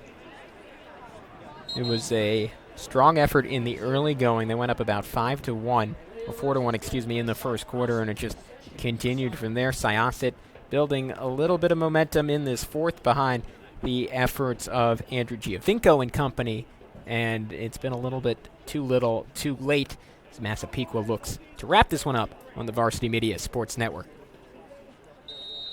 Lucky enough to get Anthony Alexander on the broadcast earlier in this one. Again, Anthony, the founder of the Igloo Lacrosse program, a former player at Hofstra.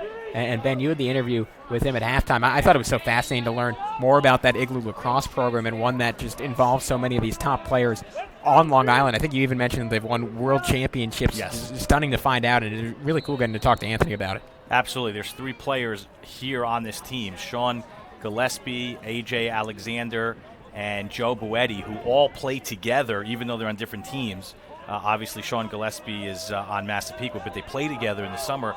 And that combination all around Long Island, that's what I was referring to earlier in the broadcast. is that whether it's Igloo, who runs a great program, or Team 91, or Long Island Express, there's so many of those, and these kids play and have different combinations, and they all get to know each other on the island. So when you have a Syosset Massapequa, you have friends through the summer and through programs. Everybody knows everybody.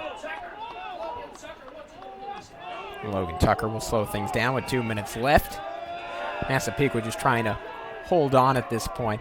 And it's interesting because I think this is a nice little way to wrap up our broadcast. We talk about Igloo Lacrosse, and I think a program like that is representative of the type of sport lacrosse has become, where it is a 12-month-a-year sport, and it is something that on Long Island, especially when you look at these top-tier players, these kids, it's not just a school activity. It goes so far beyond that. And John Calabria was saying that was kind of the key in revolutionizing this Syosset program. When Calabria got there in 1999, you got to remember, Ben, they really weren't the perennial powerhouse they are today, typically a 6 or 7 seed. Some years they'd miss the playoffs entirely, and Calabria sort of instituted that 10-month-a-year model. He said, we're going to play throughout the entire school year. You're going to come, you're going to do workouts during the summer.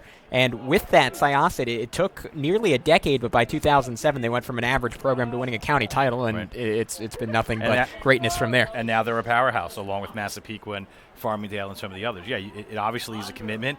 It's very similar to a football commitment. Like right now with football, kids are in the weight room. They're getting ready for the fall, but they've been doing that since the winter time. So lacrosse trying to mirror what football has been so successful with. And like you said, it's 10 to 12 months a year. Now, the flip side to that is some college coaches, and you'll hear other people say, hey, you should play multiple sports. You shouldn't just limit yourself to one sport. But I will tell you that, and I know this for a fact down the roster here, you have lacrosse kids that play football. So even though it's still a 12-month sport, there's time, believe it or not, to play lacrosse and football in the fall, which just is a testament to some of these athletes. We saw that a lot with Cold Spring Harbor. You look at the Striano brothers. Yep. Those kids are some of the best football players in the state. I think Danny was all county on the football team. And it takes special groups of kids. You see for Massapequa, Garrett Gibbons, all county in 3 different sports, and it's representative of all the talent across this Massapequa roster. So we talked about it in the opening. 2 of the hottest teams, if not the 2 hottest teams on Long Island, and Massapequa continues that stretch. They came in having won 7 in a row, make it 8. It was by an average of 12 goals per game. Didn't quite get there, won by 9. So the double-digit winning streak ends. But against a Syosset team that had won 10 games in a row in their own right, Massapequa will certainly take it. And round 1 in the Battle of Titans goes to the Chiefs. Yep, 14-5 is our final. We don't want anybody to go anywhere. When we come back, we are going to have our Igloo Lacrosse Player of the Game. I don't think tonight it's going to be, we know who it's going to be tonight. Let's just say that. But we'll wait to give that on the other side of the break.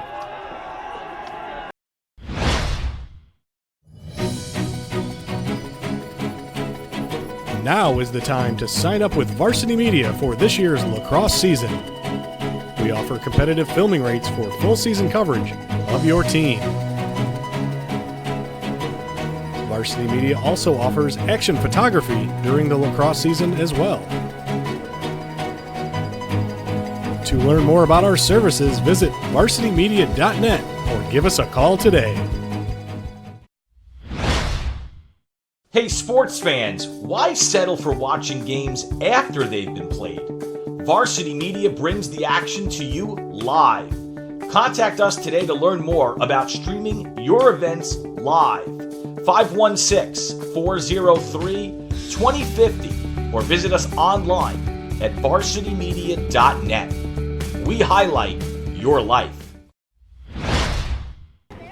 So it's that time again, the Igloo Lacrosse Player of the Game on Varsity Media Sports Network. Who else but Sam Lufty? 7 goals in this one, outscoring Syosset by himself. A dynamic effort, and it feels a little extra special in this one since we got the founder of Igloo Lacrosse, Anthony Alexander, on the board, and Sam Lufty, a fellow or future Hofstra participant. So a nice little connection there, and it just feels a little extra special tonight. Absolutely. Hofstra to Hofstra through the generations. What more can you say? What a great job by Sam Lufty. He takes the lead in goals scored this season for the Massapequa Chiefs. He's the leading goal scorer now after tonight's game, after 7 goals, so congratulations to him. And why don't we take one more look at the upcoming schedule here. We only have a couple of games left, Gavin, before postseason play. We're excited on Friday. This has been a great week, 3 games this week, and we finish it off on Friday at North Shore High School for a girls game. Wantagh against North Shore. That is a very evenly matched game or teams, and we should have a good game there. And then we saw Locust Valley earlier in the year. Boys, they're on the road taking on Floral Park, and I know that the Floral Park Knights are going to look for an upset there. Yeah, absolutely. That's going to be an exciting one. So for Ben Turchin, for Anthony Alexander, who was kind enough to grace us with his presence on this broadcast, for our entire crew who battled through the elements to bring you this one, I'm Gavin Shull, signing off from Massapequa High School. It was a 14-5 win for the Chiefs over the Syosset Braves.